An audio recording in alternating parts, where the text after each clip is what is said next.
रे बगुली चगुली आसीगल दोली खेलिकी हाय बहुत मजा आसिला तमे चलो काली आम सह आमे तुमको दोली खेले दबु।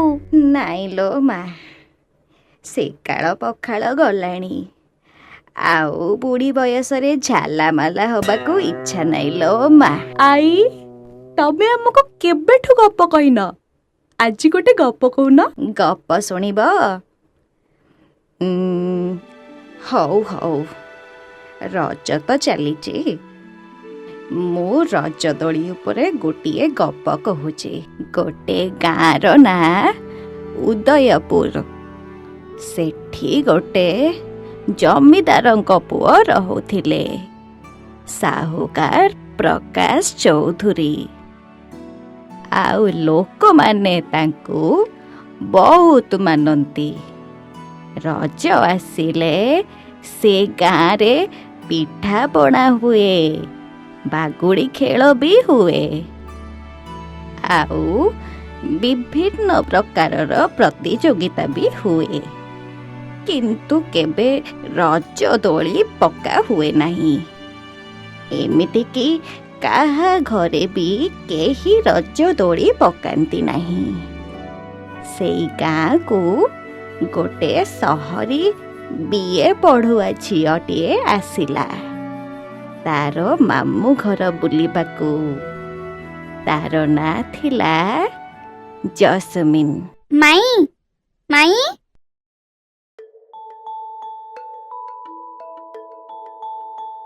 अन्य सब गाँ तो रज दोली पड़े हेले तम गाँ रे गोटे भी दोली कौन पाई पकाउ नाहंती?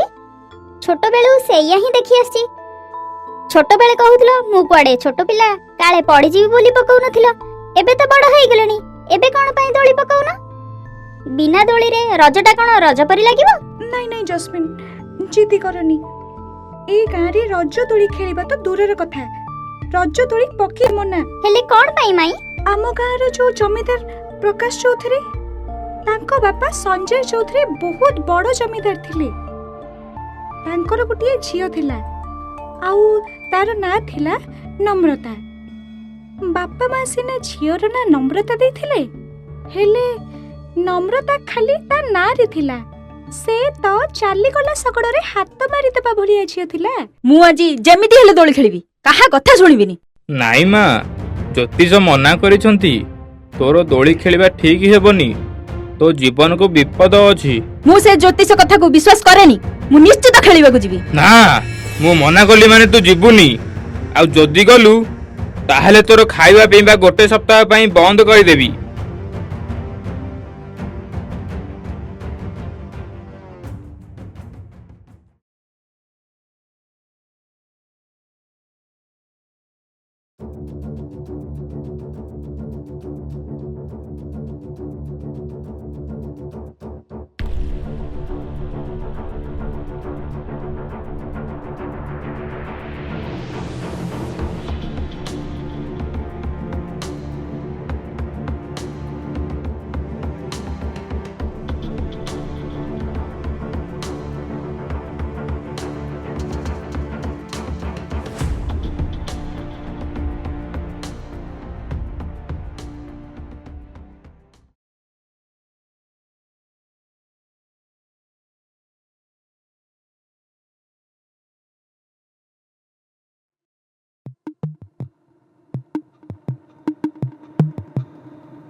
भूत भूत भूत हे भूत भूत भूत।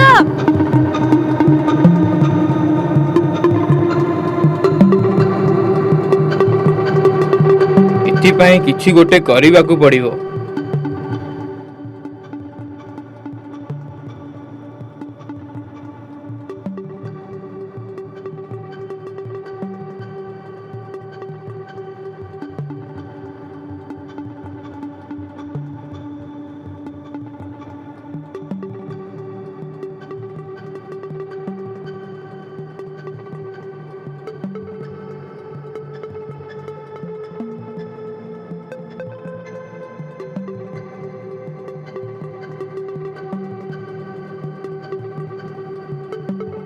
ଶୁଣ ଚୌଧୁରୀ, ଏ ଅଶରୀରକୁ ଆୟତକୁ ଆଣିବା ବହୁତ କଷ୍ଟ, କାରଣ ତାର କିଛି ଇଚ୍ଛା ଥିଲା।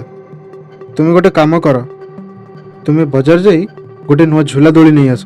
ଭୋଳା ଭୋଳା, ଗଲୁ ବଜାର ଯାଇ ବାବା କହିଥିବା ଜିନିଷ ନେଇ ଆସିଲୁ। ଆଜ୍ଞା ବାବୁ।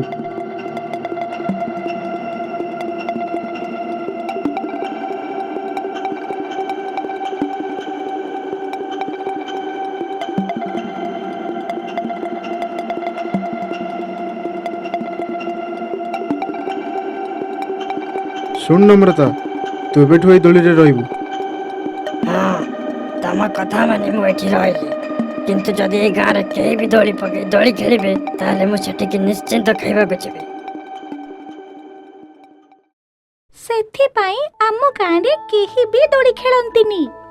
ଆଉ ସବୁ ରଜ ସମୟରେ ଗାଁରେ ପୋଷ୍ଟର ଲଗା ହୁଏ, କେହି ବି ଦୋଳି ନ ବାନ୍ଧିବା ପାଇଁ।